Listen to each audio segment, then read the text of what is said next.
নমস্কার বন্ধুরা, আজকে চলে এসেছি তোমাদের সাথে একটা নতুন ব্লগ শেয়ার করতে, যেটা হলো রাধা অষ্টমীর স্পেশাল ব্লগ। তাহলে চলো দেখে নিই আজকে সারাদিনে রাধা আর গোবিন্দকে কীভাবে স্পেশাল ফিল করালাম। যতটা পেরেছি করেছি, তারপরে তো বাকিটা ওদের ওপর। দেখতেই পাচ্ছ, সকাল সকাল চান ঠান করিয়ে একেবারে ড্রেস ফ্রেস পরিয়ে বসিয়ে দিয়েছি সিংহাসনে। রেগুলার যদি আমার মাই করে, কিন্তু বিশেষ বিশেষ দিনে কিন্তু আমি তাদেরকে সাজাই। তাদের হার, কানের, জুয়েলারি সব কিন্তু নিজে পছন্দ করে কিনেছি।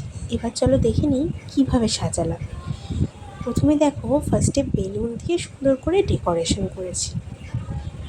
এবার তোমাদের মেনুটা বলি।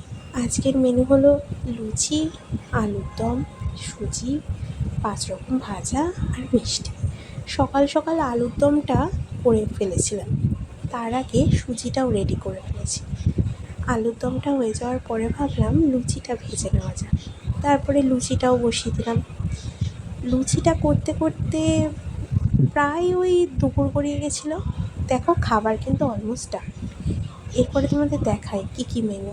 আলুর দম, সুজি, লুচি এবং ওই 5 রকম ভাজা। এরপরে কিন্তু খাবার নিবেদন করে ফেলেছিলাম। ভগবানকে খাবার নিবেদন করার জন্য একটা টাইম লাগে, তো সেটা ওই সন্ধ্যের দিকে খাবার নিবেদন করলাম। আর তারা যেন আরও বেশি খুশি হয়ে গেছিলো। সুন্দর করে সাজিয়েছি, যতটা পেরেছি আমি সেভাবেই সাজিয়েছি, এবং তাদের মুখে যেন হাসি আর ধরছে না। আমরা মানুষরা কতটাই না পারি বলো।